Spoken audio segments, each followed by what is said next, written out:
Welcome to the Tasting Room live stream, December 27th. Merry Christmas to everyone that is watching this. Belated Merry Christmas. Happy holidays, happy Hanukkah, whatever it is that you Happy celebrate. New Year's. Welcome back to America. Yeah, Thank you. Also Happy New Year, because it's almost closer to that than it is Yeah. Christmas here in a couple of days. You're a world traveler, sir. Woo, yeah.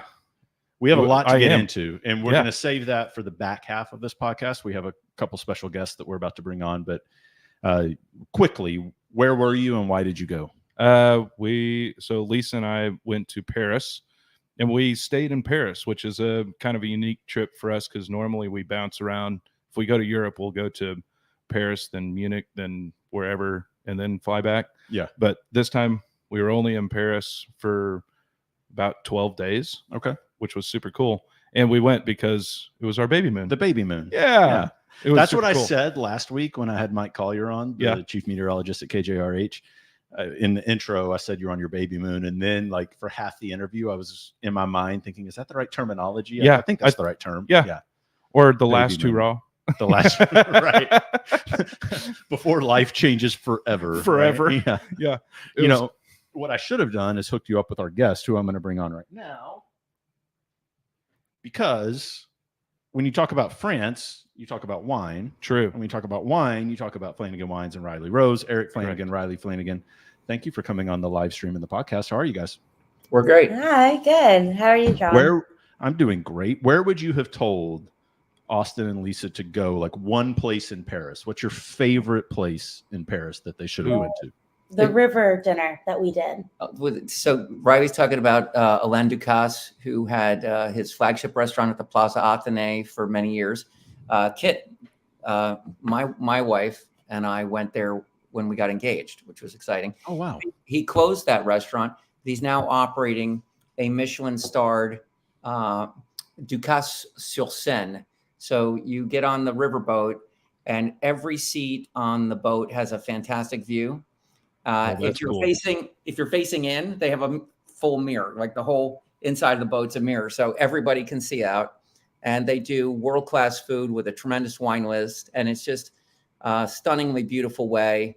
If you do it in the summer, you leave the dock at like 7:30 or 8 at night, and it's light out until 10 o'clock, and you cruise up the Seine at sunset, and then kind of come back as night falls. And we got to see a ton of stuff. You start right across from the Eiffel Tower, and you go past the Ile de la Cité with Notre Dame, and past all of the Pont Neuf, Pont Alexandre.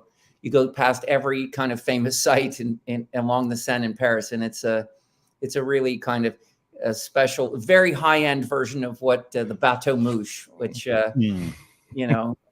most people, if they've been to Paris, they probably did that. But that's fun. And the other thing that I love is just to go to the Jardin de Luxembourg. It's a very beautiful garden. It's there's a nice museum in the garden, lots of little cafes around the gardens, and it's a very, very large park. And that's a kind of an oasis in Paris for us. So, did you do either of those? I did not, actually. I should have hooked you guys up prior to this trip. We steak, You're good. All right. We did a lot. We did a whole bunch, but actually we were about to go to the Luxembourg Gardens. I can't remember why we didn't. Yeah. Something came up. Something. It always happens. Yeah. Eric, how long have you been in the wine business? What's your year count right now? Depends how you figure it, but I bought the first piece of bare ground to plant the vineyards in 1999, and then Riley and I planted the first grapevine in 2001. We harvested our first grape in 2004. Our first commercial vintage was 2005, and the first wine we ever sold was in 2008. So, gotcha. You figure Pick a year, right? So we'll say in the ballpark of 25 years. I'm curious when you travel, because I know my whole lifetime. Yeah, I was going to say, exactly. That's why I asked Eric and not you, Riley, because you would have been like my whole life. So Eric, when you travel, like because I know you go overseas a lot, you go to France, you go to Italy, you do all of that. Are you still learning things when you travel, or do you travel just for the experience? Yeah, no. Dad still learns things at home too. Well, that's just because you're the younger generation. You can teach them all sorts of things. No, yeah. Well, I'm the old dog, but I guess I'm still learning a few new tricks, right? And it's fascinating to me. I've traveled a lot. Last year, we took 4 couples from our wine club to the Loire Valley. That was fantastic. We stayed in a little town called Montou-sur-Cher, which is about 50 minutes east of Tours. So heart of the Loire Valley. Fantastic wines, not expensive. I love looking and doing kind of analysis on the math of vineyards. So like when you tell me what they get per bottle and what crop yields the French government allows them to have in Touraine, I can tell you what the land is worth, basically. You know what I mean? Like, oh wow, oh yeah, tied together. So I find that I didn't think about it that way, but yeah, that makes sense. An acre of Grand Cru Burgundy could be $2.5 million or more. I think the very top Grand Cru sites are as much as 10 million an acre, 25 million a hectare. Yeah, top ground in Napa is around $1 million an acre, and that's the same as you get for the best vineyards in Barolo, 2.5 million a hectare. So in the Loire Valley, by contrast, in Touraine, you can buy a hectare, 2.5 acres of planted ground, very high quality Sauvignon Blanc that's in fully mature and functioning, but not too old, like in its prime of its life, for 20,000 euros. 20,000 euros. That's $8,800 an acre. Yeah. It's insane. Wow. But that's because Sauvignon Blanc, Touraine Sauvignon Blanc doesn't sell for a very high price, and the French government doesn't let them crop very high. That's the part of the rules of the appellation. And as a consequence, if you can't either get a very high price or get high crop yields, then you can't make a profit. And if you can't make a profit, the land isn't worth anything. And that's kind of inevitable. Speaking of that wine varietal, Riley's Rose has one of my favorites. And I'm not just saying that because you're sitting here on the podcast. I do enjoy your Sauvignon Blanc. How's the Riley's Rose business? Because you just moved. You were here in Tulsa. Now you're back in California, a different part of California. Talk to me about the strategery, to use a Saturday Night Live term. You just made that up. Cheers. Yeah, right. Yeah. But yeah, funny. Cheers to you guys as well. But yeah, talk to me about the strategy of and Eric, you can chime in here too, because I'm sure you had a part to play in that. But moving back to California, but to the southern part. Yeah, I think he won't admit it, but I think he missed me. But when we started, it was interesting because Dad has been in this industry for so long, and I've always known I was going to follow him. But I think when I started my brand, my goal was to make wines that I wanted to share with people and that were accessible. But we didn't really know how to create a different brand model. So when we started my brand, we kind of mirrored it after his. Yeah, so I had like 18 SKUs, right? Like AVA wines, vineyard designated wines for restaurants. And Riley I was making different varietals than he was, but still making way too many different types of wines. She had 8 different wines. And kind of going from the standpoint of I love this and we can make a great wine, then I should do it. What I think I forgot to realize was I didn't have a career as a bond trader for 20 years before starting a wine brand, and I cannot just make every wine that I love. Well, and you don't have a winery, and you don't have a tasting room, and you don't have a wine club. Thanks. So it definitely, you're going to be driven by wholesale. I had to become a much more focused brand and figure out, where do I want to sell my wine, and where am I going to be able to be in a market where I can actually share wine with people and reach new customers. I think when I started my brand, I was really only selling based off of the connections that Dad already had and to the customers that he already had, which was a great place to start and something that I don't ever want to stop doing and something that I'm very grateful for. But my goal has always been to share wine with people. I love wine, and I want more people who maybe aren't wine drinkers initially to get into wine and ask questions about it and share it with their friends. And so that really then brought us to the whole wholesale conversation, being by the glass in restaurants and eventually being in retail shops, so that I can go out and meet people and not have to hand sell them every bottle, but say, oh, hey, go to this shop and buy my wine. Oh, hey, this retailer has my wine. It's a completely different model where I'm making 18 different wines that are between, 200 or 100 and 500 cases per wine. She's going to make 2 wines or maybe 3 wines and make a couple of thousand cases of each and then grow that. And it's completely different where everybody who buys my wine, I pretty much know them. Yeah. Mm-hmm. You can do that if you're going to have a 5,000 case winery at a very high end, and you have a place to host people. You have the tasting room, and you have 1,200 people in your wine club. Then you can be a 5,000 case winery with more expensive wines, and you're not going to get rich, but you can maybe cover the costs and pay people. It's not, you know, the wine business is not a place to get rich unless you're a very large company. Rich in experience, but and in friendship. Riley, There you go. Make, you know, 50,000. That's what I like to say about the craft beer industry. Yeah. Like I have great friends, and they always want to come to my house.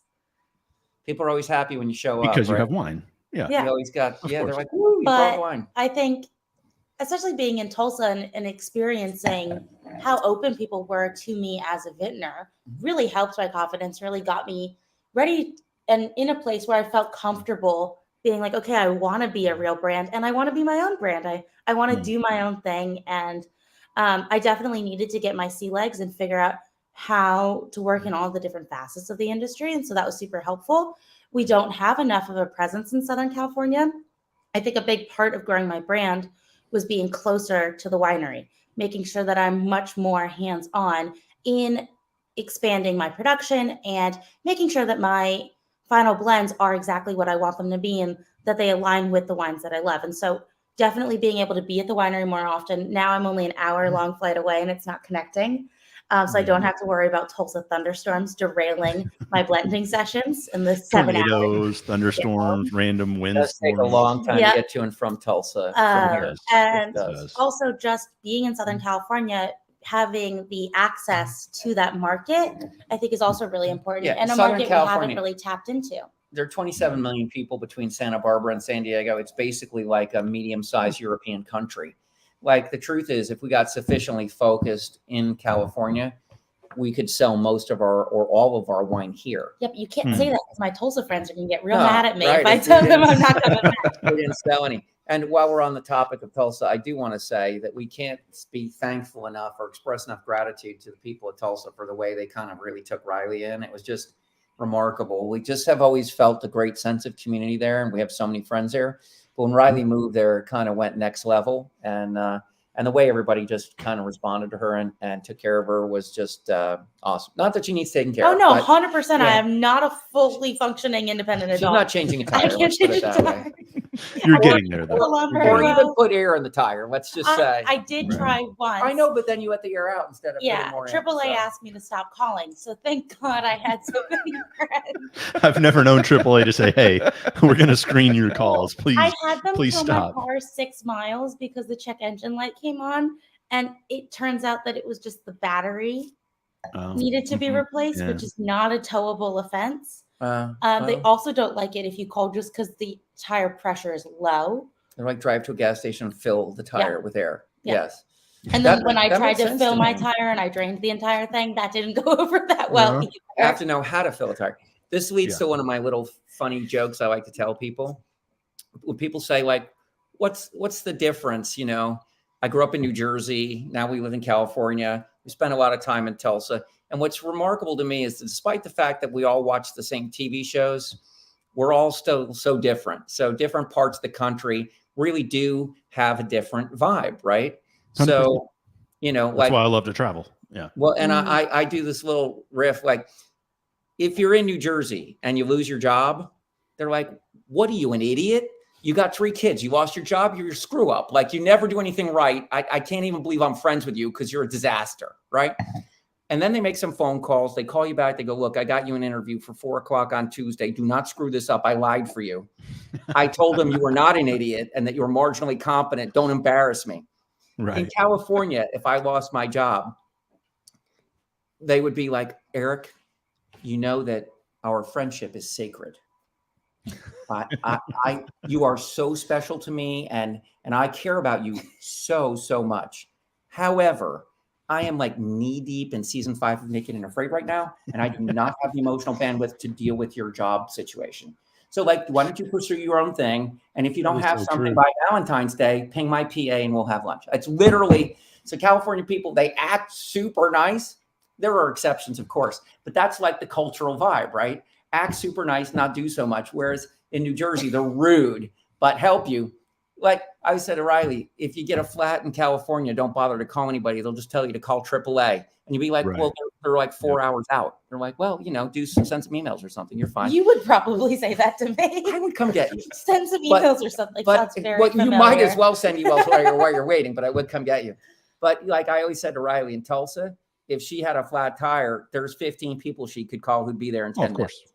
Yeah, Of nobody's course. going to Or a say, bad why don't date. you For just sure. wait for AAA? Like if I needed someone to get me out of a bad date, I think I Right. had plenty of people who would go so far as You to had show plenty of up. bad dates. That's Thank you. fair. That's nice. So you probably have Yeah. some practice with that one. That's so sweet. Thank you. We're not. I joked that we were going to talk about Riley's dating life. Riley, I'm not going to do that to you, so we won't go That's there. what got Dad through COVID was the amusement of my dating. Well, the rule. I'm sure you've seen The Princess Bride. You know, they say the first rule is never engage in a land war in Asia, and the second rule is never deal with a Sicilian when death is on the line. The third rule, which by the way, I can actually do the role of the Sicilian sometime for you, but the third rule I'll remind you of that later. Yeah, never go into COVID single. There's no possibility of hooking up. That's So next time there's a pandemic, just hit something super quick and tie that up because that's right. That's right. That's Another fantastic. thing I I want mentioned about COVID is I was in charge of all of our Zoom calls and we were on separate screens. Oh, So I could mute him all day long. There you go. Anytime. That's power that you just Oh God, voluntarily I've gave never back felt once the anything like pandemic that, ended. Raj. Yeah. And you know what was fun for me was learning sign language. You know, that was really something that came out of that. The middle finger sign language, like unmute me. Is that the one? Yeah. I want to put a pin in this because you said a couple things, Riley, that I want to come back to. But hearing you guys riff for the last little bit, it leads me, and you can jump in with questions anytime, Austin. Yeah. But it leads me to be curious on the working dynamic and relationship between a father and a daughter that obviously give each other shit and like, you know, you rib each other, you do whatever. Has it grown? Has it gotten better? Is it the same? Do you enjoy it? Is it frustrating? Like what? Talk me through all of the above. Yeah, is there all an the E above. option? Yeah. So it is funny because Dad is my best friend on the planet.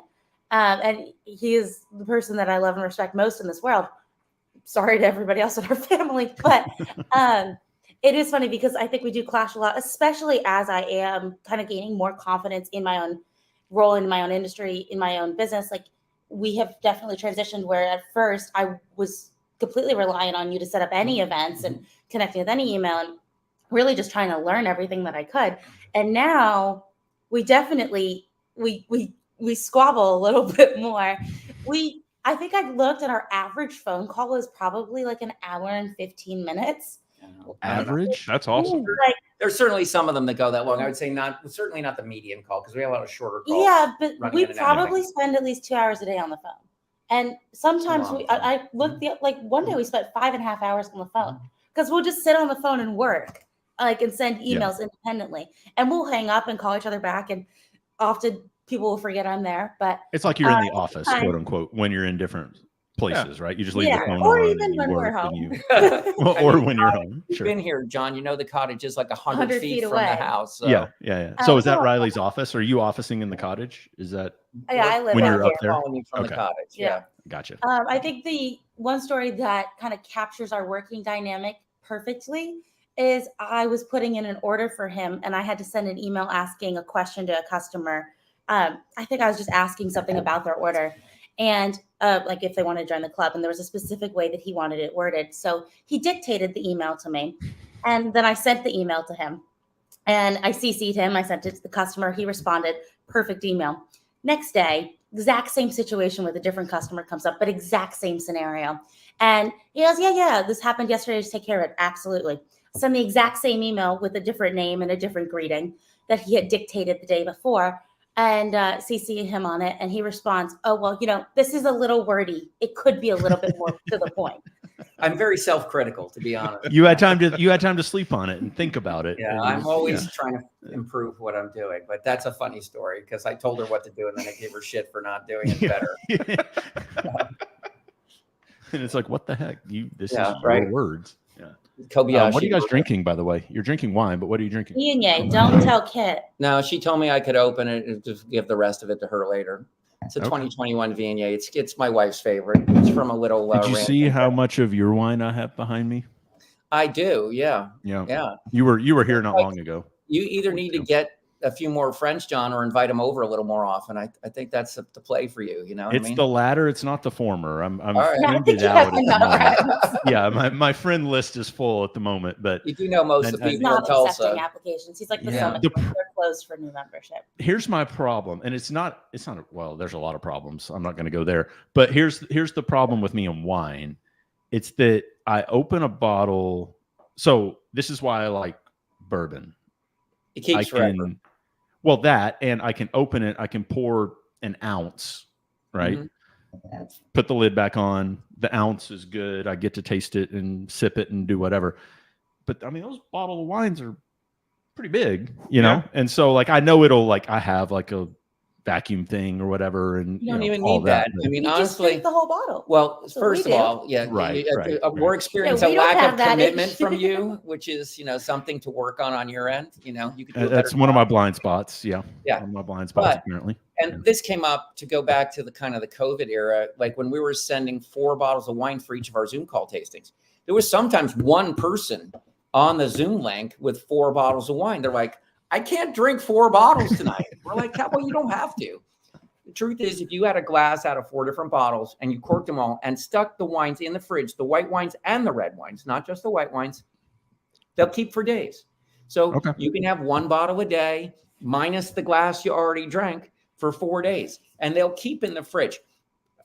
Can I say this part? Oxidation is a chemical process. And like most chemical processes, possibly all, but I hate to be definitive when I'm not required to be. Not all of them, but it's most of them. Most of them. I had somebody argue with me who's like a chemistry major. They're like, no, it's all of them. There's like a couple reactions you have to run very low temperature, else they will not go. Okay. So that's why I say most, because it's almost I know never. why they were arguing. We're not going to get into it. It's almost never. I was a chem major. Almost never a bad idea to avoid being definitive. Almost never. So anyway. That's a father-daughter tangent right there, by the way. I just want to say, that was a good one. It's a good one. You put the red wines in the fridge, it slows down the rate at which they oxidize. They keep much longer. You put it on the counter, might go kind of plummy in 2 or 3 days.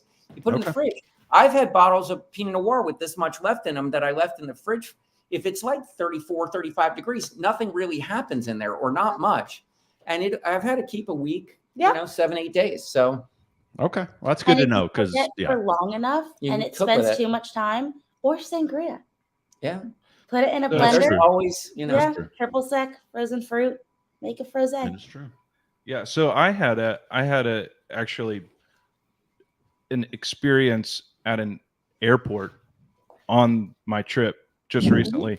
I hate doing this, but had a wine that was, I guess, corked or whatever. Yeah, and it was terribly oxidized.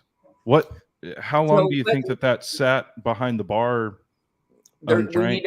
When anytime you talk about wine, there's like a vocabulary of it for wine people.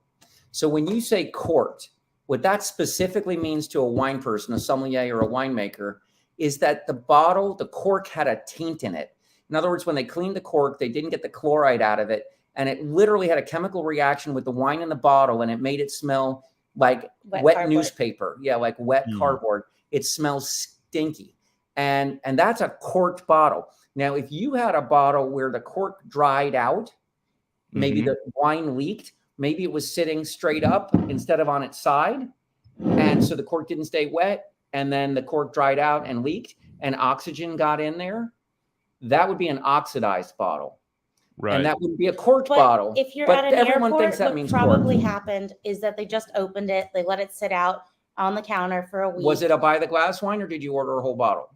It was by the glass. So it may have been that bottle been open for a couple of days. Was it a red wine or a white wine? Red wine. So they may not have put it in the fridge. They may have left it sitting on the counter because they want to serve it at room temperature, even though they should serve it a little cooler than that. They generally don't. They just leave them sitting on the back bar. And if nobody had ordered that wine in a little while, it could have either been that the bottle was off to begin with because the cork had allowed too much air in, or it got too hot, and it was super plummy. There's a number of things. Yeah, especially with airports, though, the way that they have to bring wine into the airport is so complicated. It could get left sitting outside on a 90-degree day for 4 hours and just cook in the bottle, literally. So it's challenging. But I'm sorry you had that. Yeah. No, I mean, that's always an awkward thing, because you can definitely see, I think it was an oxidized bottle of wine, because you can definitely see there's a little bit of that brown hue. It gets brown. Yeah, that's an oxygen. Yep. That's an oxidized. Yeah, and it gets plummy kind of. Yeah, and it was just flat. The flavor was flat, and then I asked for a new bottle, which is the most awkward thing to do in a restaurant because they probably are rolling their eyes like I don't know what I'm talking about. But the next glass was perfect. See, when there's a difference, there's a difference. And I think I talk to people a lot about how to talk to sommeliers, and it just depends. If you're in a very good restaurant with a really knowledgeable sommelier, generally they're quite good about it. If you say, "Hey, would you do me a favor? Would you smell this wine, or would you, if you still have some of that bottle, would you taste it?" Because to me, it doesn't taste like I expected the wine to taste. And they're generally really good. And I'll go like, "Yeah, that's off. I'm so sorry. Let me get you a fresh glass." The only time you have any trouble is when you have an undereducated person pretending to be the somm. Just like in any other field, right? When people don't know what they're doing, they get defensive, right? Because they're insecure. I always say to Riley and her sisters, all bad behavior comes from fear, and insecurity is a form of fear. So people who really know what they're doing, if you're talking to an advanced sommelier or a master sommelier who has an encyclopedic knowledge of wine, they're not threatened by you.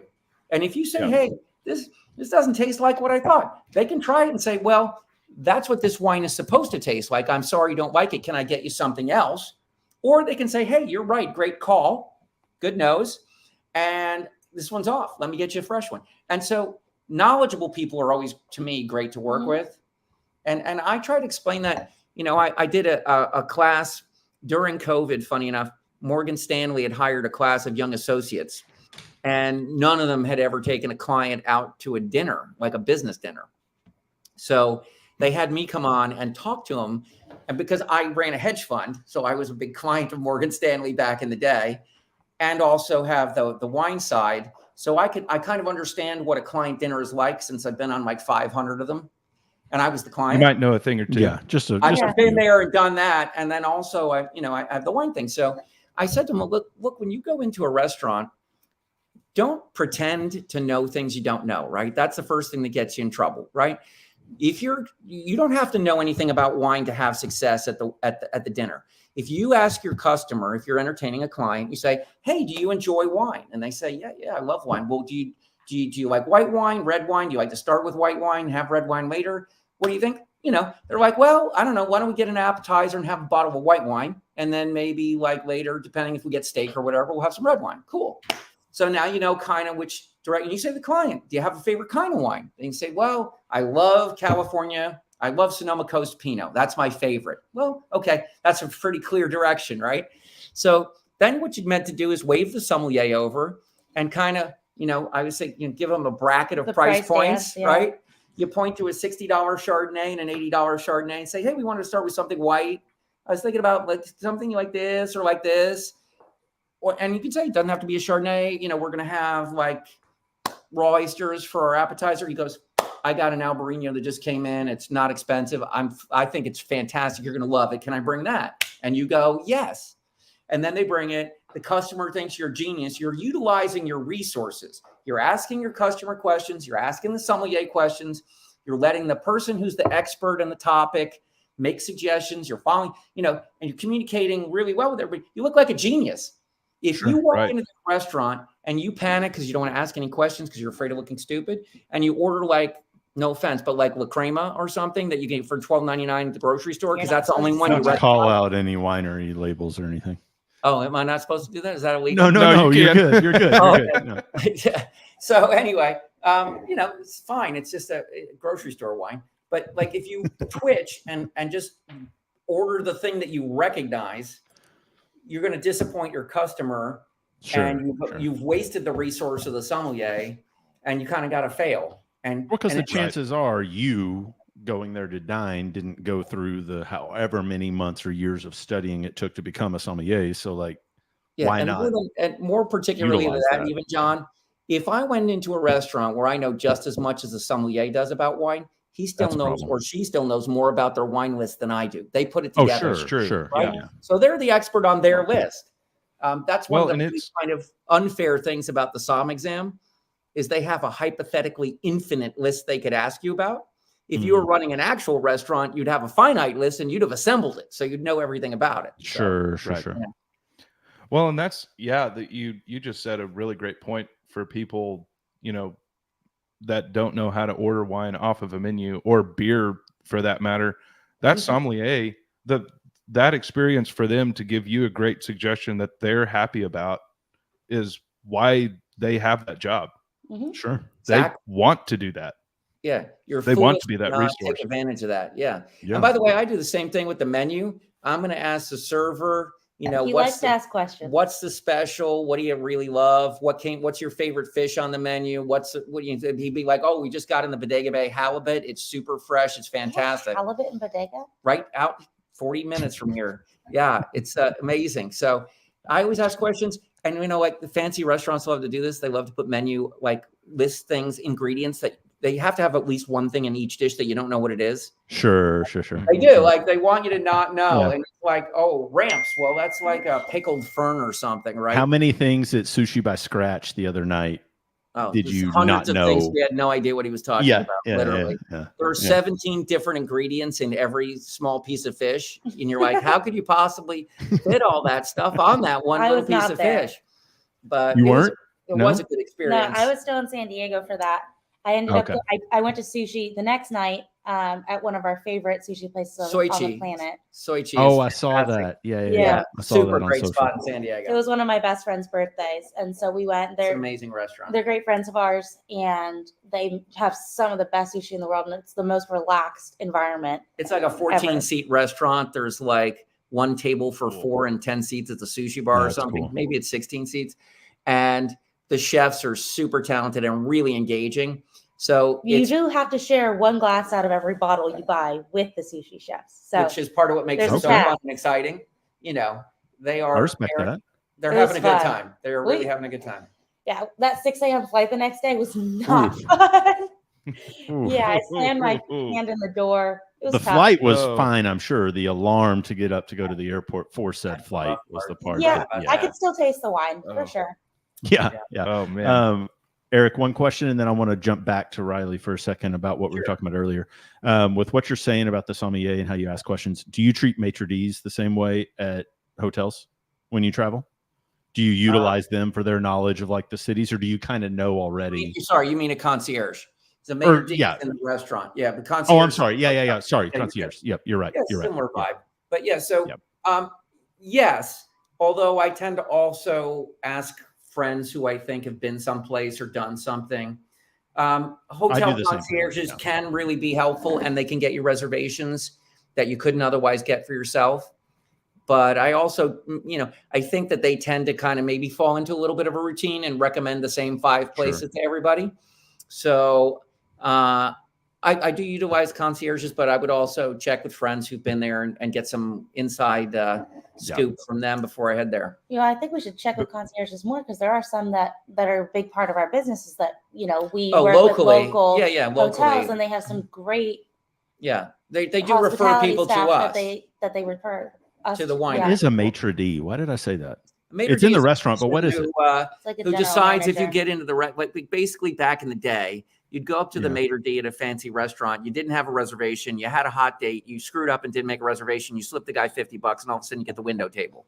Is it a fancy word for hostess or host? Well, maître d'hôtel is maitre d' is what it means, but they would be sort of overseeing the floor. They're the head of the front of house in the restaurant.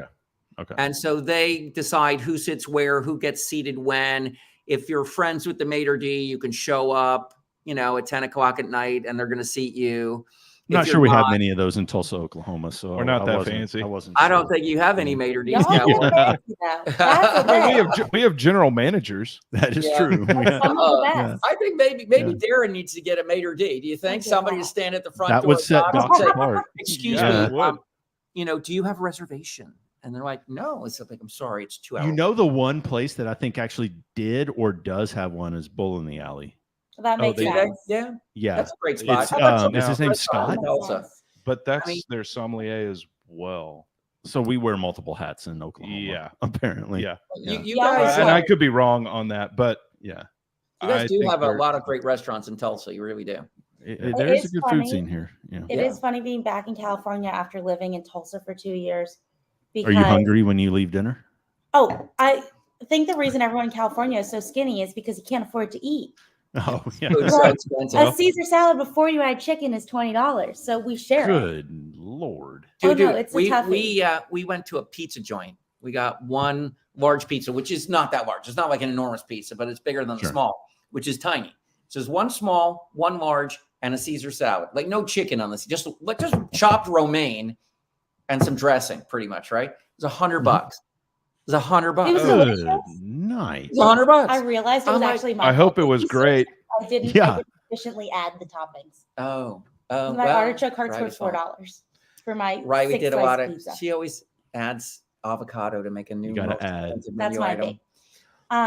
But it was $100 for a large pizza, small pizza, and a Caesar salad. It has been funny being back in California because I grew up in California. I only lived in Tulsa for 2 years, but I now like wait for guys to open the door, and I say y'all all the time, and everyone's like, "Where are you from?" She literally stops and stands there looking at a door, and I'm like, "You're in California. No one's going to open that for you. They're scared to open it for you. You're going to call them a sexist, you know. I can get my own door. Thank you very much. You know?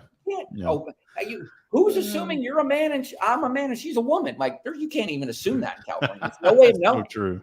It's been funny. Everyone's like, "You sound so Southern." I'm like, "I never lived in the South." I'm like, "I lived in Oklahoma for 2 years." Which is more South, yeah. They're like, "You speak so slowly," and I'm like, now I say you talk slowly. I'm like, "Dear God!" And the door dance all the time. The door dance so Lisa, my wife, is from Chicago. The door dance when we started dating was quite interesting because I wanted to open up the door for her, and her response was, "I can get it myself." And I was like, I'm just trying to be nice. Yeah. Right. I'm like, why do you think I can't open the door? It gets really hard, Austin, when there's a double door and you open the first one, you get to the second one in time. There's no way without running them over. Now what do you do? There's not. We're opening the second one on them. Yeah. Exactly. You reach over the top and the whole thing is very risky, Austin. The whole John thing knows is risky. how to do it because he's an Oklahoma guy. Yeah. You let them start to pull, and then by the time you get there, you reach over the top and you grab the side of the door and pull. Of course. It's a science. It is a science. I'm gonna die. Okay, so before I forget, let's jump back for a second, Riley, because I don't know how long ago now. You mentioned a couple things that I wanted to touch on. Oh, I remember both now. Awesome. Okay. So you were talking about your strategy for Riley's Rose doing the wholesale stuff and not the memberships and the tasting rooms and all that. But I'm curious, is there a strategic plan down the line where if you do grow roots in Southern California and it becomes, a good place for business, that you want a tap room, or not a tap room, but like a tasting room? Or are you good with wholesale? Okay. And I remember we talked about this a lot when I first moved to Tulsa because I wanted my own storefront. I wanted my own spot. And I think I have too many friends in too many places at this point, which is a really good problem to have. But if I had a tasting room, I would want to be there every single day. I wouldn't want to tell you that it was a Riley's Rose tasting room or a Riley Flanagan place and not have me there. Pretty much all my events I'm at, actually all my events that I have ever posted about. Something that distinguishes us. Yeah, I'm there. We never hired somebody to do our events. So I don't think I could do a tasting room the way I wanted to. And even if my brand does take off and does really well, and I have the stability to actually do something like that, I don't know if I would want to, because it would take me away from all of my different friends all over the place. And I want to be able to still travel around and do events everywhere. And I do a lot of different charity events all over the country. And it's really important to me to be able to keep doing them. I would say you keep an open mind about it. Yeah. It could be something you do 10 years from now, when you have a big successful brand and you want to open, and maybe you're only there one day a week, but you show up one day a week and that's the day. Or maybe I finally meet somebody who wants to run a tasting room and we can make it a family venture. Ruby has a change of heart and wants to run a tasting room. I'm retired and I just go there and harass all your guests. Eric could be a great idea. I'm not sure about that one. But maybe Ruby one day decides she wants to be in the wine industry and wants Eric would be a great maitre d' at a tasting room. Yes. He'd be a great hostess. If there is a Flanagan that one day wants to run a Riley's Rose tasting tasting room. Sexy. Don't say that. But you're not old enough to get away with saying whatever you want yet. But if there was a Flanagan that wanted to run a tasting room, I would be super happy to have my own spot one day. Sure. Great at it. But for now, I'm very happy to be running around the country, hanging out with my friends and doing different style events. Because I've done a bunch of different things. I've done brunches, I've done seminars, I've done girls' nights. It's really fun. Yeah. I think one of the coolest things. I did a boat wine dinner. It was a wine dinner on a pontoon boat. That was fun. I was going to talk about the Legends of Golf thing because I think that's really cool. That's fun. It's been really fun, and working with Nancy. Do you know about this? Absolutely incredible. So Austin is a former college golfer. So he's like a legit golfer. So go ahead and soft pitch him on the Legends of Golf thing. Yeah. So Dad got connected with this company, Legends of Golf, a couple years ago, and they originally approached him about doing a collaboration with Nancy Lopez.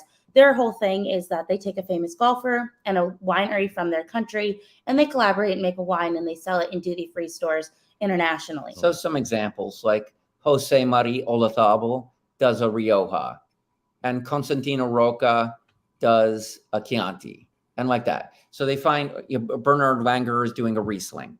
So they find a famous golfer, and then there'll be a wine region that golfer has an affinity for, usually from their country. And then they pair them with a vintner, and they do a special wine. So they came to me. I said, "Don't do it with me. Do it with Riley. It'll be way better." And so we worked with Nancy Lopez, and it's actually funny because she went to TU for a while. She was there for a year. Did you guys know that? Yeah, I did. I didn't. Yeah.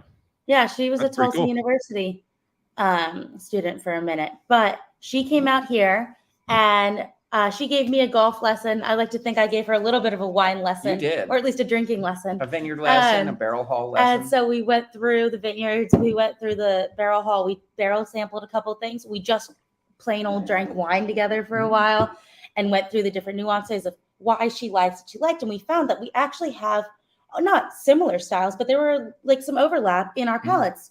I like a more fruit forward, clean, less oak, a little bit more flirty Chardonnay. And she and I definitely agreed on that. She's not big into the oak. She's definitely more of like a fruit forward, little lighter style. She loves Sauvignon Blanc.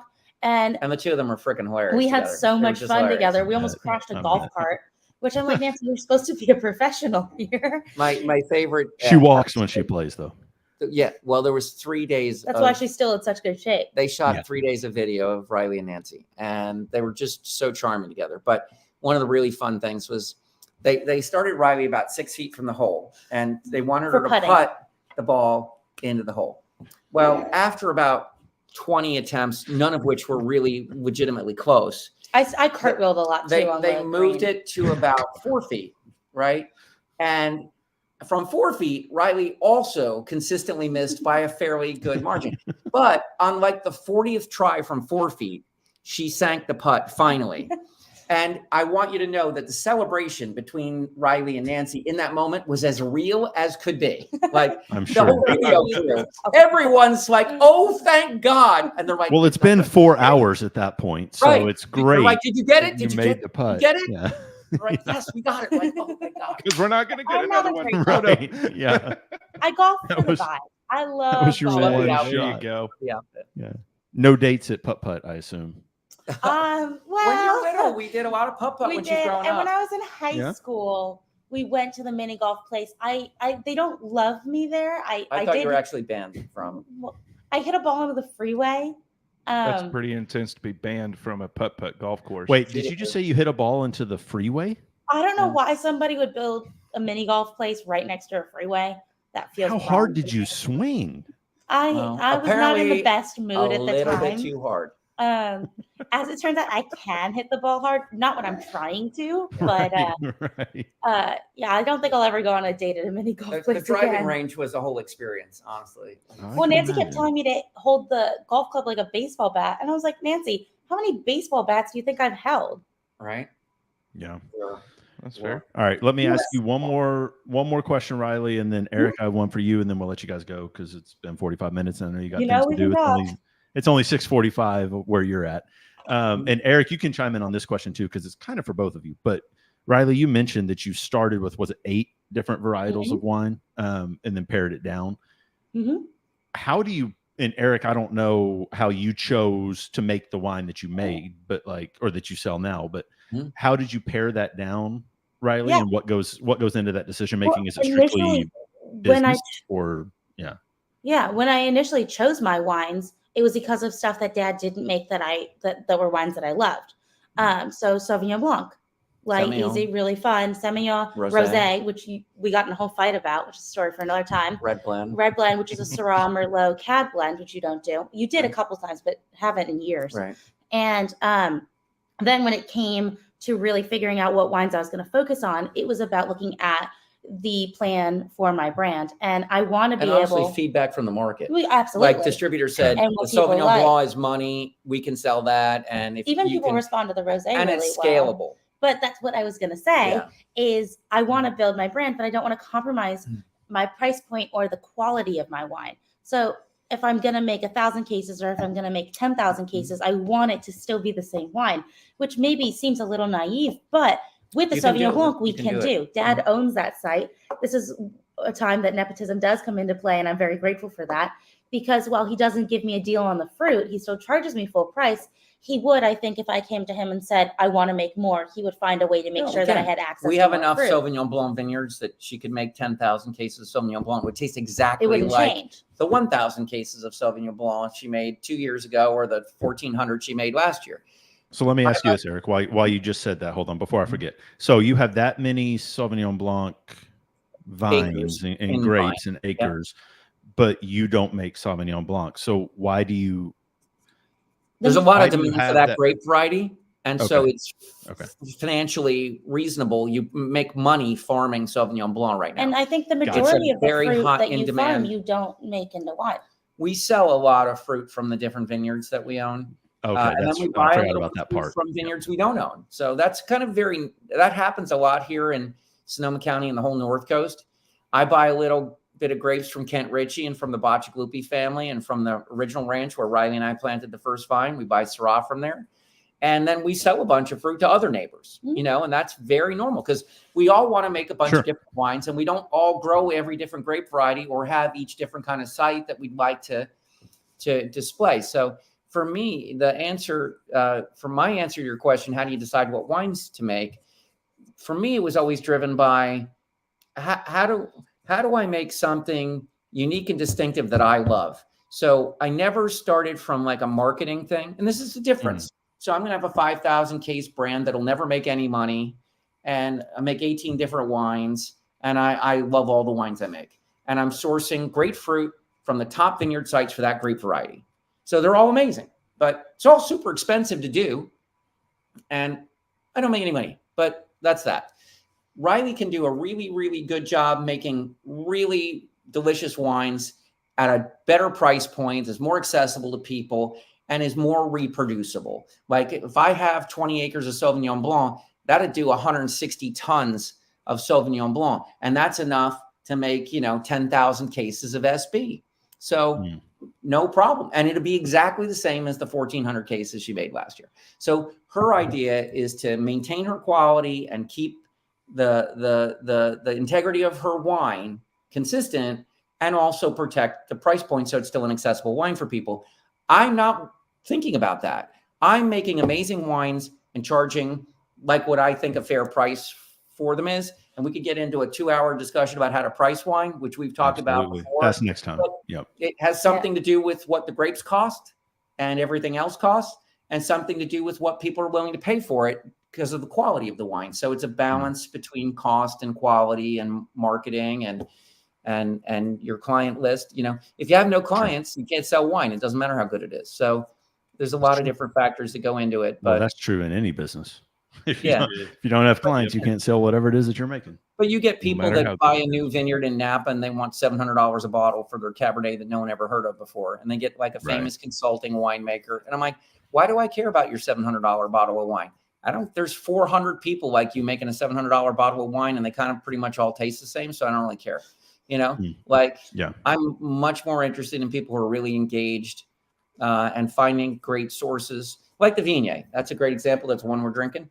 I didn't make a Viognier because we were going to make money making Viognier, or because there was a giant market demand for Viognier. I was like, this is the vineyard produces my favorite Viognier in California. I love it. And now that the fruit's available, I can buy it and I can make my favorite Viognier in California. And I love that. I love making the best Viognier in California. And my wife loves it too. And that might occasionally redound to win-win. Yeah. Just saying. So subtly. It's a win-win. Wasn't that subtle? That was good. I thought that was so subtle. For me, that was really subtle. It plays dividends in both areas. Yes, it does. Yeah, exactly. See, Austin is picking up when I'm laying down there. Yes, Daddy. Yeah, I think we're all picking up what you're laying down. Yeah. I think we're there. We're on the same wavelength there. Before I let you go, Eric. Go ahead. Go ahead. The good news is Kit will definitely not watch this, so I'm fine. Fair.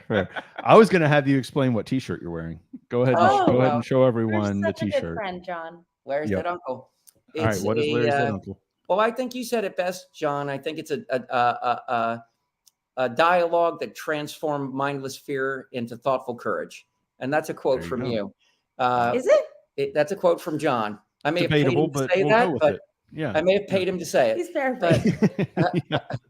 But it was really fun and kind of an exploration of running a small business during COVID and some of the frustrations around that, and sort of making a request for rationality and courage rather than mindless fear and panic. And he's on Spotify. Yeah. Eric Flanagan or Larry's Dead Uncle. And if you listen more than once a week to the entire album, you will be his new top listener. There we go. Besides me. And also at larrysdeaduncle.com. You might not know this, Riley, but we're going on and I say we because I'm going to be the videographer. We're going on an international tour. Was it Finland? Finland is definitely going to happen. Finland. Yeah. Lovely. Yeah. He's big in Finland. Try and get an importer. Big listening in Finland. Big listenership in Finland. And I don't understand the words I'm saying, which is probably helpful. Well, you already translated one song into French. You could translate one into whatever they speak in Finland. I did. We went to Loire Valley and I met all these French guys. So I re-recorded one of my songs in French just for fun. And did a birdie tell me there's a movie coming? Well, I think maybe there is. I think we're taking the 9 episodes we did of the show and whacking it down into like a super cool movie that's just got a lot of there's some just priceless moments in it. The thing that was so special about it is we just had the best characters between Marco and Kyle and Kit, who constantly tells me I'm idiotic, and Riley, who's always trying to help me but thinks I'm probably slightly crazy also.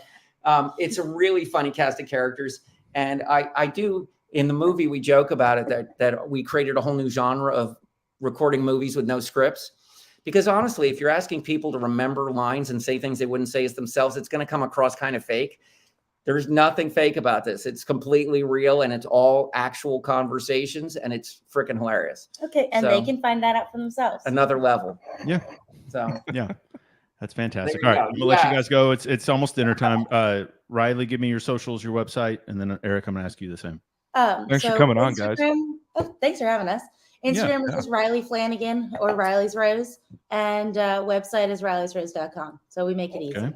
Perfect. And I'm Eric490 on Instagram, and we do have a Flanagan Wines page too, and that links also to the Facebook page. And then I'm also on LinkedIn, just under my name, Eric Flanagan.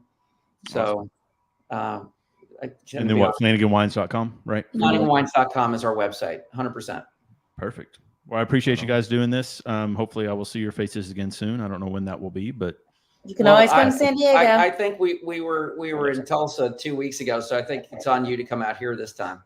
Okay, you twisted my arm. Dang it. Okay. I'll come to California. I'll stop in San Diego and then come up to wine country. We'll do that. Sounds good, y'all. Awesome. All right, guys. Enjoy your dinner. Thank you for coming on. Appreciate you. Okay. Thanks, Austin. All right. See you guys. See ya. Thank you. So that is Eric and Riley Flanagan. Fantastic conversation. Really, really, really good wine. Both, I mean, both brands. Good. Riley's Rose, Flanagan Wines. Fantastic.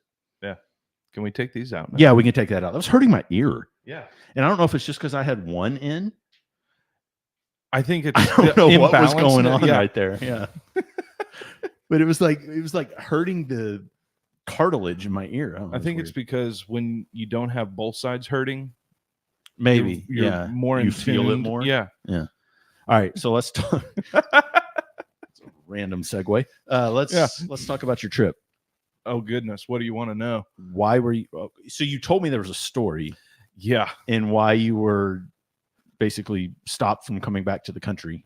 Well, not coming back to the country. Oh, okay. Going to. Oh, is that? Oh, okay. Going okay. to. I missed that. Yeah. No. Yeah. Going to Paris was quite the ordeal because so we arrive. If you forget your passport, that's what happens. Well, we didn't forget our passport. We brought both of our passports. We arrive at Tulsa International Airport, the appropriate, hour and 45 minutes ahead of time. Tulsa, that's like 4 hours ahead of time anywhere else. Yes. We get to the booth. We're checking in. I check in. Everything's smooth. Bag on the thing. They're weighing it. All green lights. They swipe Lisa's passport. No go. Not allowed into Paris. Or not allowed on the airplane. And they scan it again. We're like, that's fine. Was she on the watch list or something? We didn't know at this point. I was like, happening? did her identity get stolen? Yeah. What's going on? Well, so the new, I think, I don't know, but this, I guess it's new or maybe it's not, but we learned this at the booth that Paris or France you have to have a passport that has it's good for at least 3 months before you return. Okay. In case you just don't return. In case you don't return. Yeah. And Lisa's passport was expiring in January, which to us was like, hey, let's get the trip in. Yeah, let's get the trip in, blah, blah, blah. Well, so we aren't allowed on the airplane. We call a passport place in Arkansas that night, get a reservation for same-day passport, drive 4.5 hours that night to Little Rock. Is that where you had to go? Hot Springs, to Hot Springs, Arkansas, middle of nowhere, and then okay, so we stay the night at a random hotel, get to the passport place. It wasn't entirely too busy, but there was like, let's call 30 people in line. We had a time reservation, and they were saying, we were kind of worried because they were overbooked, but they told us, hey, we go by priority of your flights. You will get your passport before your flight. And we're in Hot Springs, Arkansas. That's where I was born. Really? Yep. Random. The one and only. I knew I felt Oaklawn Park. I felt great. Hot Springs, Arkansas. Yeah. DeLucas Pizza. Would have told you to eat there. Which one? DeLucas. We went to Portnoy, rated it like 8.2 or 3, which on his scale is like that's stupid high. Yeah. Yeah. Well, I wish I would have known that. We went to Deadhead. I haven't been there. Pizza. I haven't been there. Was it good? Yeah, it was great. Not part of the story though. Continue. No, I mean, I guess we spent the whole day in Hot Springs waiting on the passport to be processed and printed. So what's that? Why do you have to go? So what's that process? You go. Do you have to retake the picture? So we went to Walgreens, retook the picture. Okay. Took the picture, did the paperwork and whatnot. It helps that her passport wasn't expired because we didn't have to have like her birth certificate and social security and marriage certificate and all this, that, and the other.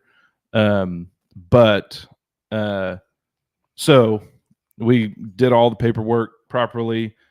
And the reason that it was Hot Springs was because technically Dallas has a I was going to say, same day Dallas did at DFW airport or something. Yeah. But so we got our flight shifted 2 days. And thankfully the gal, I think it was because Lisa's pregnant and she was very sad for us. She shifted it for free. Oh, that's awesome. Yeah.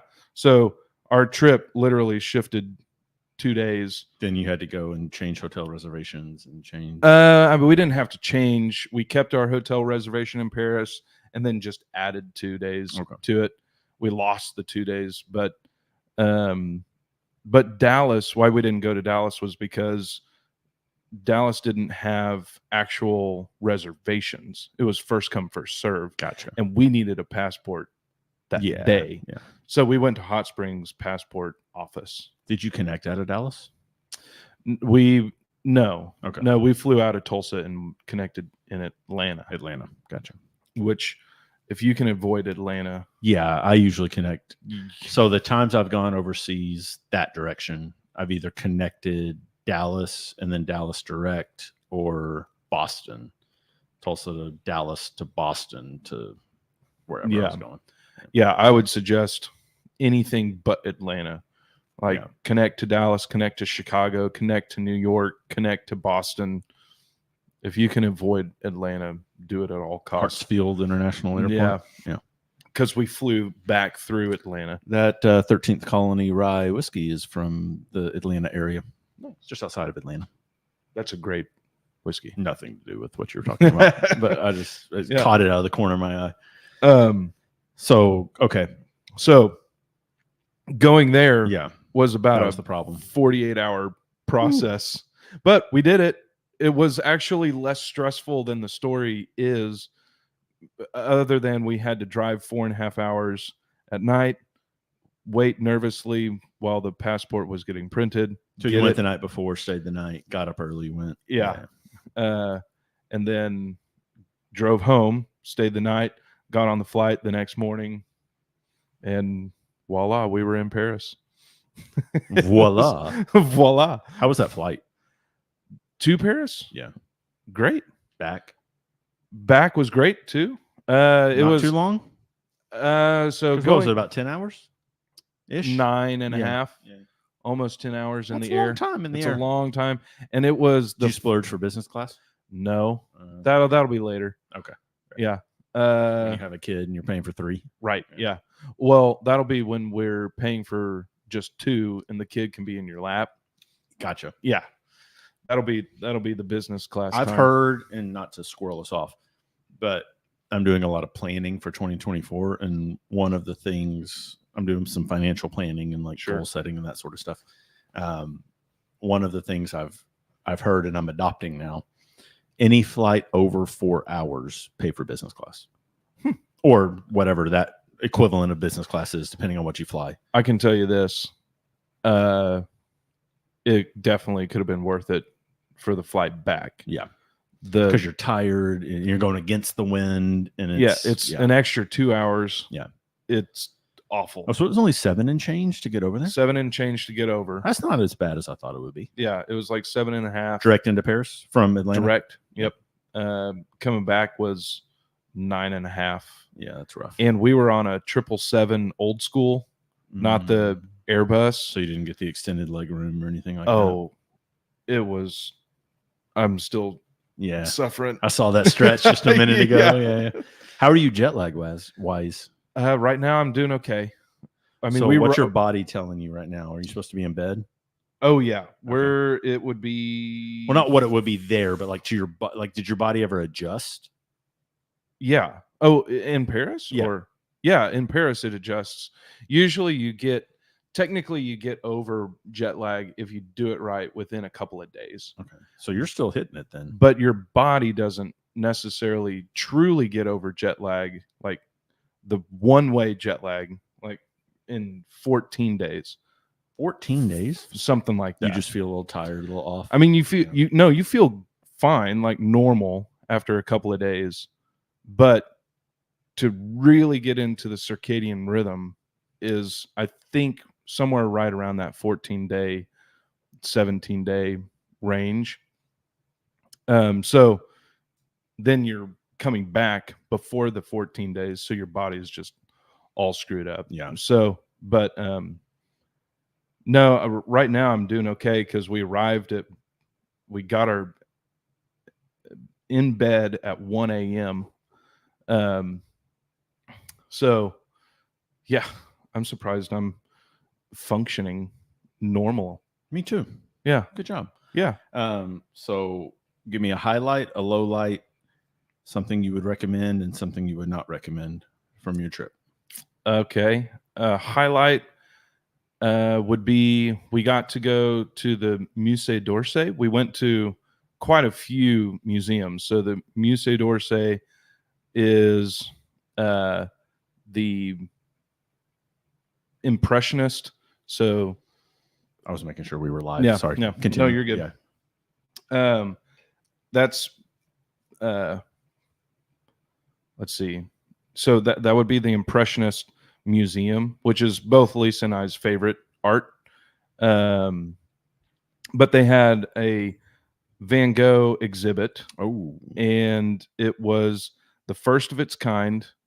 It was the first time that his last 74 paintings of his last 70 days alive have been in one exhibit since they think that they were saying since his death. wow.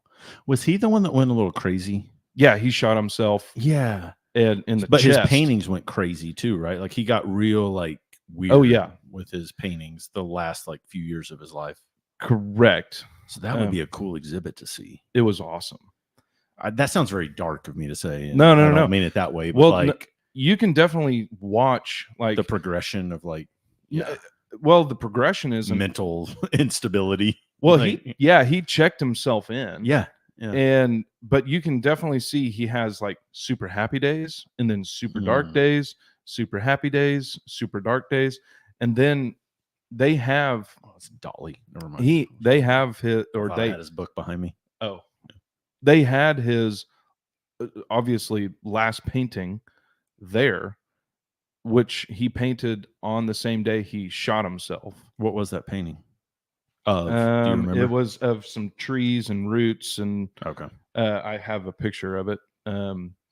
But it looks like his brain went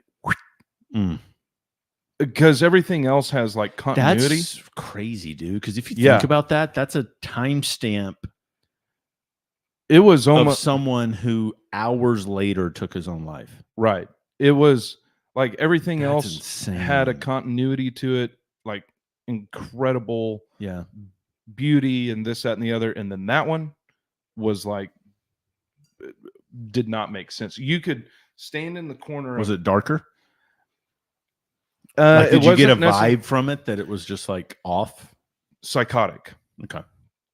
Is the best. You could stand in the corner of the room, look at the 30, let's call it 20 paintings in the room that were, let's say the last 20 paintings, and every other one, he might have had a dark moment, lots of really bright colors and this, that, and the other, which would be his happy day. And then that one, you could point at it from 40 yards away and say, yep, that's the one where his brain just went. Yeah, and there was no like mental health facilities back then. So, well, I mean, technically he was in a sane asylum. So, but they weren't focused on like improving the mental health of people. It was like, it wasn't like a societal thing like it is now where you're like, no, are you okay? Like, are you good? It was more like, you're crazy, go to this hospital. Right. Yeah. I think that they really they were. I mean, maybe I'm misspeaking. No. But yeah, I think that they were. I just don't think that they knew how to do it correctly. Fair. And do you feel like there's probably more of an emphasis on it now than there was then? Definitely. Yeah.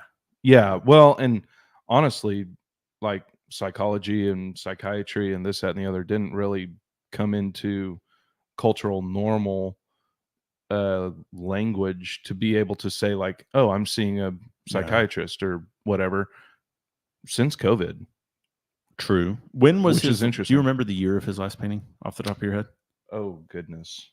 1890. Okay. I'm pretty sure. Yeah. That would be, I would hope we've advanced in that department. Yeah. Since yeah. 1890. Well, I mean, we've got antidepressants. We've got medicine that would definitely helped him. Have you seen a therapist? Have I seen a therapist? Yes. Yeah, it's one of the best things. I recommend it, even if you think you are totally fine. And you don't need a therapist. That means you need a therapist. Yeah. Just like it's the best money you can spend. Like it's fantastic. It's super healing, super great. Yeah. But I mean, it's kind of an interesting question. I grew up with my dad was a psychiatrist. I was going to say, I helped run a facility with psychiatrists. But I didn't know. I meant more like, do you as a patient go somewhere where like it's not?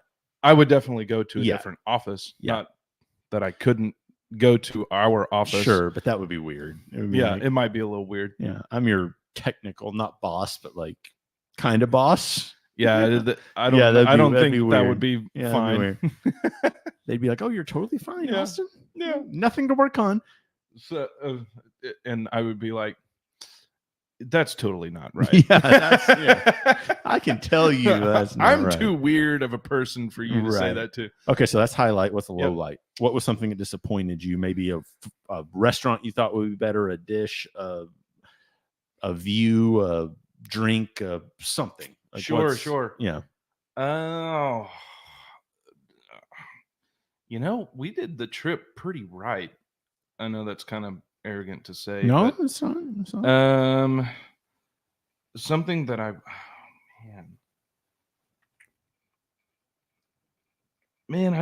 just don't know if I would erase anything out of the trip, which is cool. Yeah, that's really cool.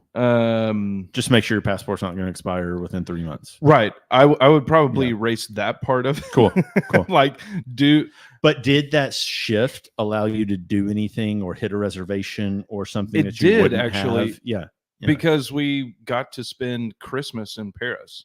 So it was worth it. It was totally worth it. It was kind of meant to be. Because you don't have a kid at home right now. That's true. So, And this time next year, it'll be your first Christmas for a baby. That's true.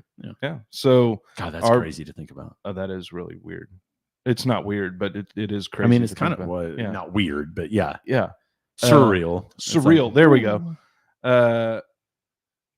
So, I wouldn't even necessarily erase that because one, great life lesson. 2, did get to spend Christmas in Paris. And you got to see Hot Springs, Arkansas. That's true. Had I known you were there, that's cool. I would have sent you to my family's barbecue restaurant. Ah, that would have been cool. But you didn't tell me you were going. Also, we only had 4 hours in Hot Springs. I guess it's my family's former barbecue restaurant. They sold it, but whatever. But we went to the bathhouses and Did you do the Bathhouse Brewery? We did. Yeah. It's cool. Beer. Yeah, really good. I was kind of scared that it was going to have a lot of sulfur in it. Tastes like a bathhouse. I mean, it does. So I ordered an IPA, thinking that it would be better. And I really wish I would have ordered a Kolsch or something. But fair. Whatever. I'm struggling to think of a truly negative thing. That's fine. We'll move on from that. We'll just So a recommendation you would make from this trip would be to do or see or stay or eat or whatever. Recommendation, a couple of recommendations.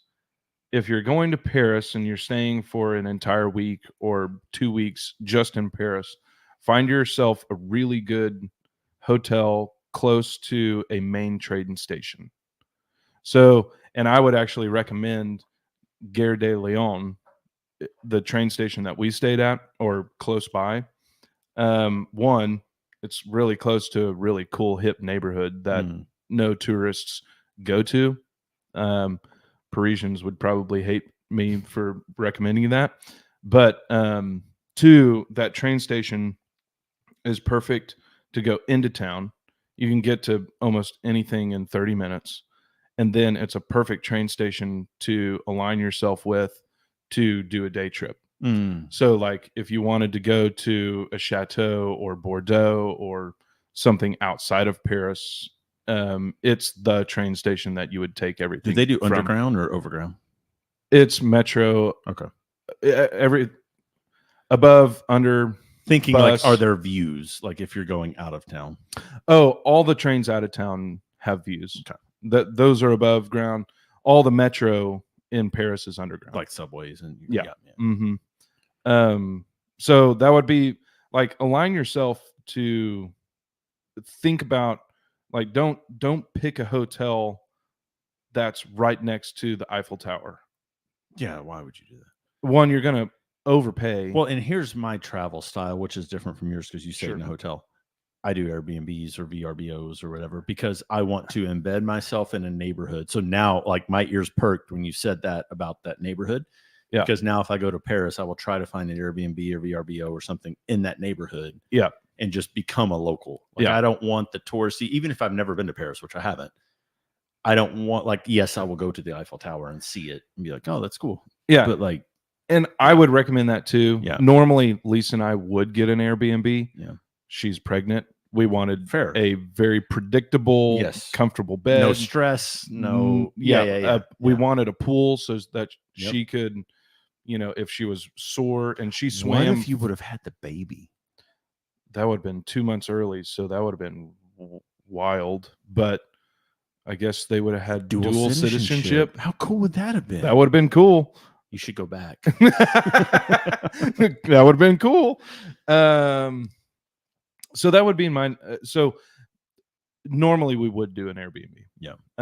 So we do travel the same way, but yeah, I guess I forgot the whole reason for the trip was the baby moon. Yeah. So. But align yourself. Don't overpay to be in the middle of town. You're going to see the Eiffel Tower. You're going to see the Arc de Triomphe. You're going to see these places. Don't pay the extra $200 or $300 to be right next door to it. And lo and behold, when you're right next door to it, your connections to everything else, like the metro, everything else, gets so much more complicated. Yeah. If you only have like 3 or 4 days, you absolutely have to do the Louvre, do the Musée d'Orsay, and then do the l'Orangerie. Okay. Those are 3 museums. Well, that's big over there. I mean, that's what Paris is known for. Yeah. That and croissants.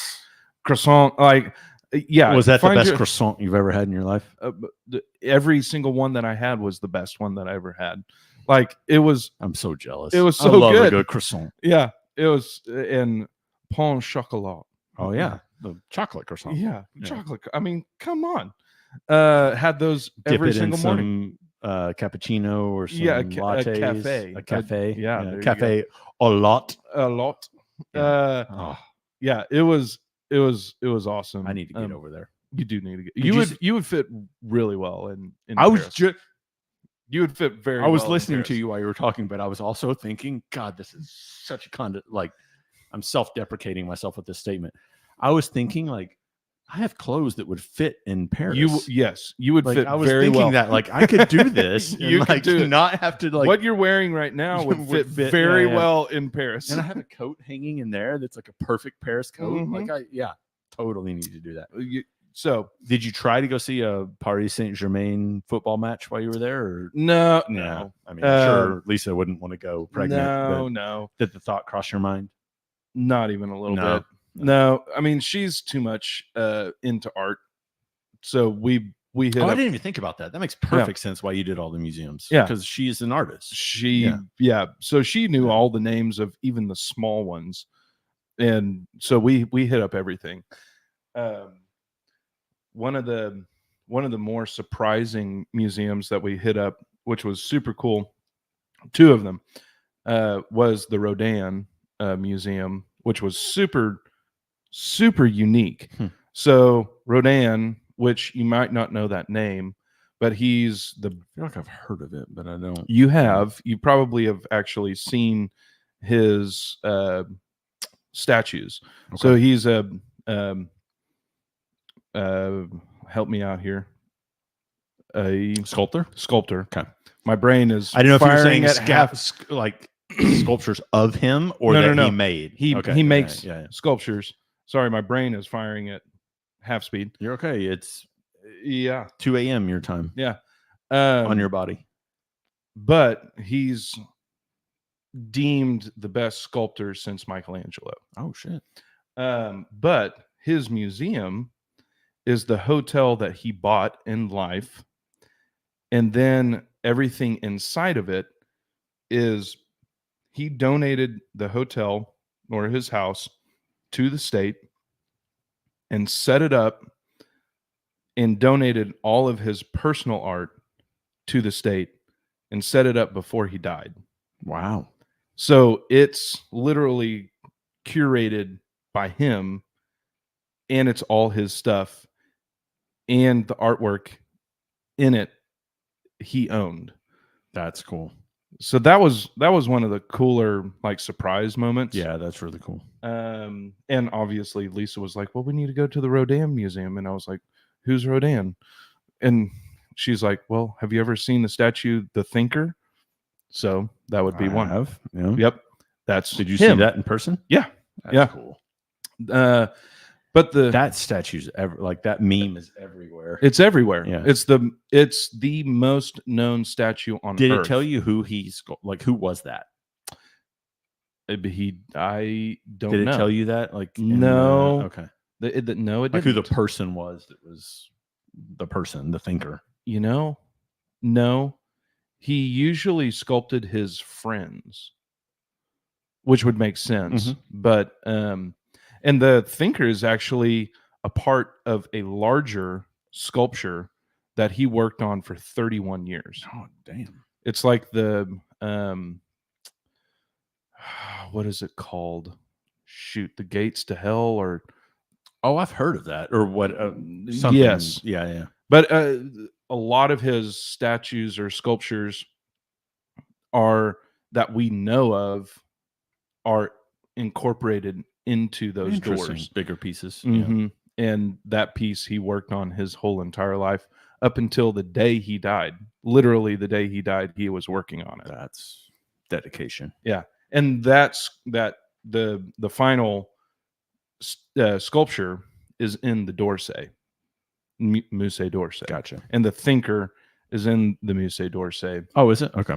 But the casting, the cool thing about sculpture and the way he was doing it is you can cast multiples. So also the thinker that he casted is also at the Rodin Museum. Yeah. Museum. Yeah.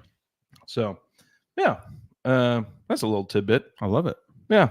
How long did you spend there? 12 days. Okay. 13 days? 12 days. Would you recommend less that amount or more?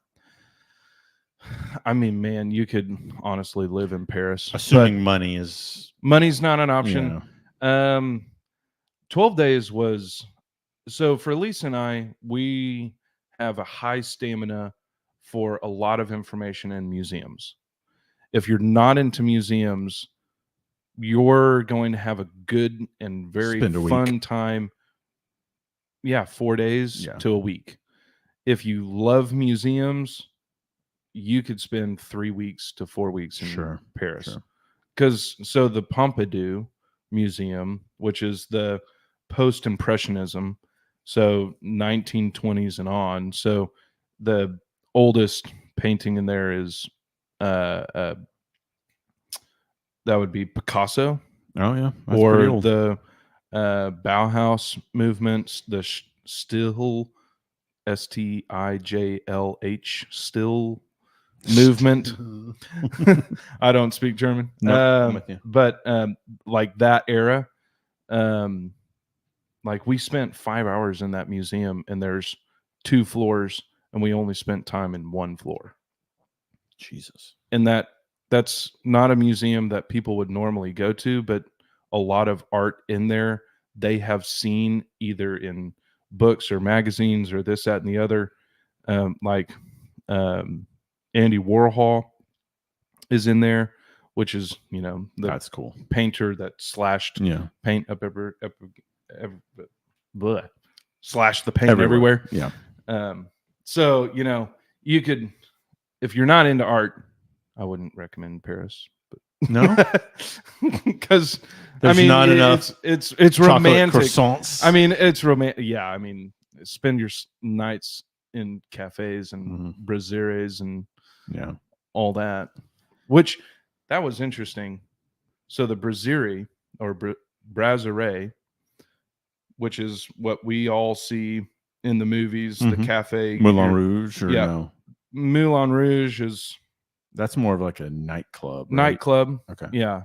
I don't know if that's what they called a brasserie or not. No, so brasserie is really what you see in the movies, like people drinking coffee and this, that, and the I other. was way off. No. Okay.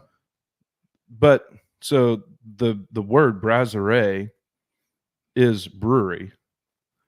And they all started as craft breweries in the 19th century and then became cafes after that, because it was fashionable in like the 19th century to brew your beer. It's actually started by the German immigrants, brew the beer, sell sauerkraut in the same place. Wow. Yeah. But you were telling me they're like 20 to 30 years behind our craft beer renaissance here in the States. Yeah. It was so I'm trying weird to think of what like 2000 to 1995-ish was like in the craft beer scene, and not much. Lot of Belgian beer. Okay. So which is right up your alley. Right up my alley. I was in heaven, because every bar had like a triple on or a single, and saisons and this, that, and the other. So that was cool. Yeah. And they were serving them in imperial pints. Whoa. Yeah. Whoa. Yeah. So 22-ounce pours of triple. No wonder you enjoyed that trip. It was great. I'm surprised you remember that much of that trip. Well, I mean, I was with a pregnant gal, so she's your DD. Well, that's true. My your designated Uber caller or whatever. Yeah, yeah. Well, we didn't have to worry about that. We were taking the metro. Fair. Yeah, man, that sounds like a fun trip. It was awesome. Yeah. One of the best surprises, I guess, that we had. So after all of the museums and whatnot, you're inundated with all of this historical information. So, you're pumped with this happened at this year. Louis the 14th did this. Louis the 16th did this. Marie Antoinette got her head lopped off here at this date. Blah, blah, blah. The revolution, this, that, and the other. Well, we go out to this chateau. Oh man, I'm gonna have to look it up. But we go out to the chateau in the middle of nowhere. It's about an hour and a half outside of Paris.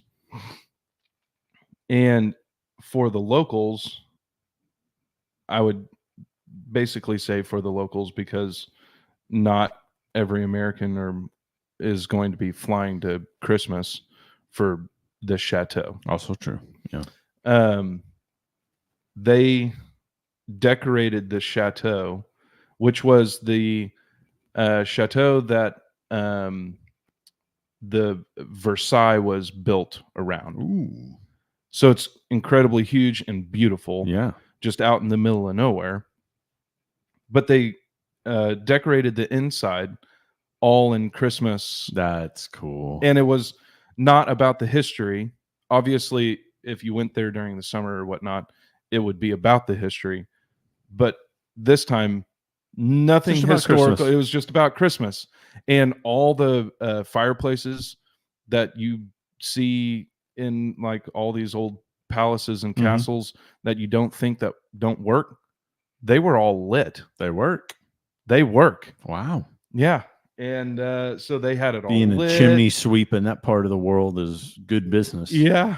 And they had hot wine and hot chocolate. And, hot wine? Yeah. Like mulled wine? Mulled wine. Yeah. And we roasted marshmallows out there and in the gardens. And how cool is that? Yeah, it was super cool. And they did you know it was going to be that way before you went, or did you go for the history? Okay. No. We went out there because we heard that they were doing, and then they had a Christmas light show that was projected up on the chateau. That's cool. Like a 3D light show that was super rad. How did you guys learn about that? That they were doing that stuff? Lisa, I don't know. Who knows? She just found out that they did that because the concierge / maitre d' conversation we had with Eric and Riley. Yes. the way I don't utilize, well, I don't stay at hotels if I can help it. I'll stay in Airbnb. We don't really but like the first day I get somewhere like that happy hour-ish night, I go to a well-known, like popular bar. Yeah. And I make friends with the bartender. And I'm like, hey, you're my dude or dudette. Where am I going? Exactly. And I didn't know if maybe you guys the first night heard about this place or something, or if it was something she researched and knew. Yeah. I think it was by a recommendation through probably Instagram, honestly. Sure. Or, some sort of, hey, this advertisement or whatever. You know what I appreciate about you guys? There wasn't a bunch of social media spam about your trip either. Nope. I just realized that. Yeah. Like, if I wouldn't have known through friendship that you were there, I don't think anything was posted.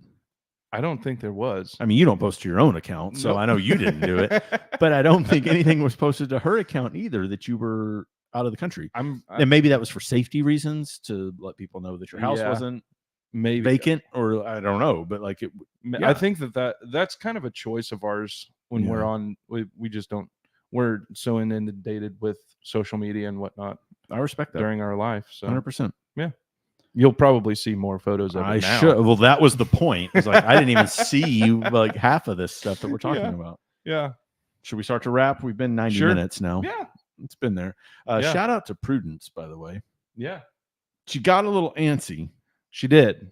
They're a little like, I don't know if you guys could hear it, but you could see it. She would bring me one of her little toys over there on the ground. Hey, Prudence. Prue, come here. Come here. She might not even come over. She's asleep, but she's going to come now. I got to give you your props. You did very good tonight. You picked a toy that wasn't squeaky, and you kind of listened when I kicked you out of frame for the most part. So thank you. I appreciate that. She did great. She did good. And Charlie just slept the whole time. Yeah. Well, that's him. Kudos to them. Kudos to you for your trip. Yeah. Thanks. Welcome back. Monday, 8 p.m. 8 p.m. There you go. We'll see you guys Monday on the Tasting Room live stream. That will be January 2nd. Yeah. Is that right? Yeah. January 2nd. Whew. First one of 2024. Let's go. Hey, yo. I'm ready to be out of 2023. Who knows what we're going to talk about? Who knows if we'll have a guest? We'll figure it out. We'll figure it out. All right. We'll have fun. Good to see you. Good to see you. See you guys next week. See you.